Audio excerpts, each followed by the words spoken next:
जय हिंद विद्यार्थी मित्रांनो, पोलीस भरती 2024 मध्ये आपण एक अपडेट घेऊन आलेलो आहे. विद्यार्थी मित्रांनो, माहितीच्या अधिकारामधून एक माहिती समोर आलेली आहे. एका मित्राने RTI टाकलेला होता आणि त्यामधून आपल्याला काय माहिती मिळालेली आहे ती आपण या अपडेटमध्ये या व्हिडिओमध्ये बघणार आहोत.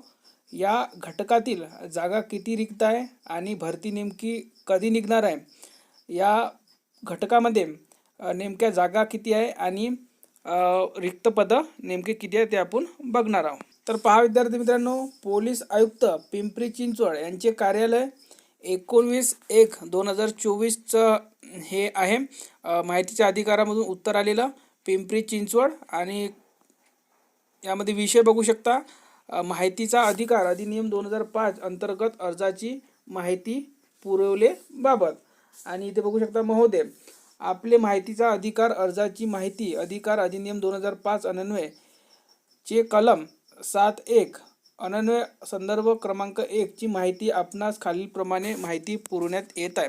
तर बघा काय प्रश्न विचारण्यात आलेला होता आणि पिंपरी चिंचवड आयुक्तालयाकडून काय माहिती आली आहे पुढे ते बघूया. तर पहा, मागविण्यात आलेली माहिती आणि पुरवण्यात आलेली माहिती. तर पहा, आपल्या पोलीस घटकात सन 2022-23 या वर्षातील 31/12/2023 या कालावधीत पर्यंत पोलीस शिपाई चालक यांची रिक्त पदे किती आहेत. दुसरा प्रश्न पहा काय विचारण्यात आलेला होता, आपल्या पोलीस घटकात आगामी काळात पोलीस भरती प्रक्रिया केव्हा आयोजित केली जाईल, किती पदांची आयोजित केली जाईल, हे दोन प्रश्न विचारण्यात आलेले होते.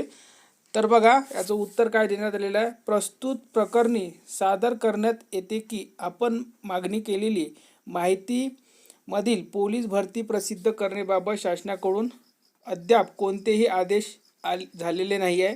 त्याबाबतचे आदेश निर्गमित झाल्यावर या घटकातील पोलीस शिपाई या रिक्त पदाची जाहिरात वृत्तपत्रात व अधिकृत संकेतस्थळावर प्रसिद्ध करण्यात येईल.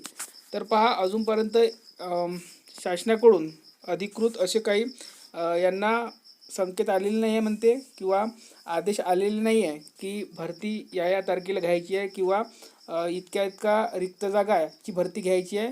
तर हे काही सगळं उत्तर आलं की ते वृत्तपत्रामध्ये किंवा संकेतस्थळावर अधिकृतपणे जाहिरात देणार आहे म्हणते, असं त्यांचं उत्तर आहे. म्हणजे नेमक्या जागा किती रिक्त आहे त्याचं उत्तरसुद्धा नाही मिळू शकलं. त्याचे कारण म्हणजे विद्यार्थी मित्रांनो की रिक्त पदे हे यांना का माहिती नाही, कारण की इथे जिल्हा बदलीनुसार सुद्धा काही आलेले आहे. कारण की हे नवीन आयुक्तालय, जसं मीरा भाईंदर नवीन आयुक्तालय तसं हे सुद्धा पिंपरी चिंचवड सुद्धा नवीन आयुक्तालय. तर इथे जिल्हा बदलीनुसार हे कर्मचारी येत असतात, त्यामुळेच इथे त्यांना नेमकी माहिती नसावी.